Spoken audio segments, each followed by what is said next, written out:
Hey guys, it's Rachel from Thelittlereadinglamb, and of course you know from the title I have a book review on Truly Madly Deadly by Jayne. And yeah, so before we get into it, this is a no spoilers review, and if you just need a refresher or you're new to my videos, I rate my books in 5 different categories.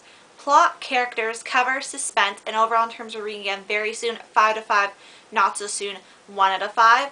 So before we get started, basically this book is about a character named Sawyer Dodd, and her boyfriend Kevin dies in a tragic car crash.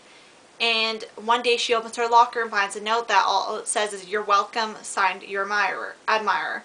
It says someone saw what he did to her. Someone knows that Sawyer and Kevin were the perfect couple they seem to be, and that someone, a killer, is now shadowing Sawyer's every move.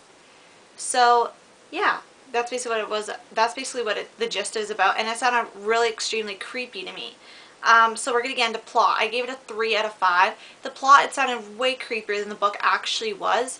If you are not a fan of horror and you get scared easily, this book is not one that you'd be scared of, I don't think.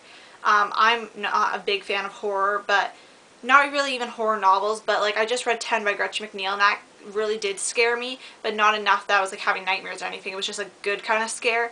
This one didn't even scare me. And also, this time, the thing I liked about it was I actually guessed who the stalker person was. So it was actually, that was good for me. I found the plot, it moved at a good pace, but I found the plot was more dealt with emotions than creepiness. I thought there could have been more like scary stuff happening. But yeah, it wasn't a most memorable plot, but it was still decent. It's like on a flat line, this book. Like, it didn't raise my expectations, but didn't lower my expectations, just like flat. Characters, I give a 3.5 out of 5. I really liked some of the characters. I found a lot of it dealt with more psychological stuff, such as Sawyer's anxieties and stuff about death. And the characters that really evoked a lot of anger for me were Maggie and Sawyer Dodd's stepmom and dad, because they got the most angriest and actually showed the most emotion. I found Sawyer to be an okay main protagonist.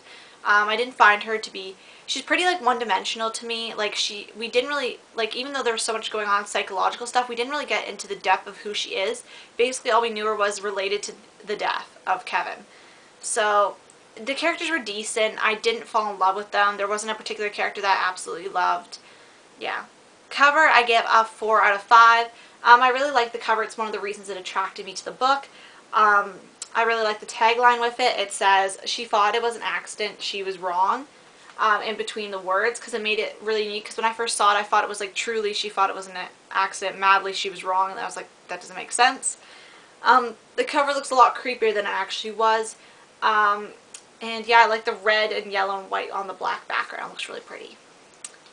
Suspense, I give it a 3 out of 5. This book kept me reading. I read it in about a day and a half-ish, and it was pretty suspenseful. I stayed up last night to finish it. But yeah, it was really suspenseful. I really wanted to find out who the stalker was. That was more what kept me reading and motivated, because at the same time, even though the book wasn't like magnificent, you really want to know who it is, and it was pretty suspenseful at the end. I found it during the end. There was one part that found it kind of hard to read through, but I won't get into that because I would spoil it, of course. Overall, I give it a 2 out of 5. I wouldn't read it again right away, but maybe in like a year or two I'd maybe pick it up again, but I pretty much got the gist of what it's entailing, and I don't really need to go back to look over clues, because of course I guessed who the stalker was, so I kind of was already know the kind of the clues, so I don't need to go back and see how I could have predicted who the stalker was when I already knew who it was. But overall, this was a decent book. It's not one of my favorites, but it was a decent read. And if you're not a big fan of horror and you get scared easily and you want to read kind of a thriller book that's not too scary, I'd suggest this one definitely. For me, it just didn't have enough of that thriller that I really wanted to get out of it, but that's just me, of course. So anyway, this has been my review on Truly Madly Deadly by Jayne, and I want to thank you guys for watching, and I'll see you guys later. Bye.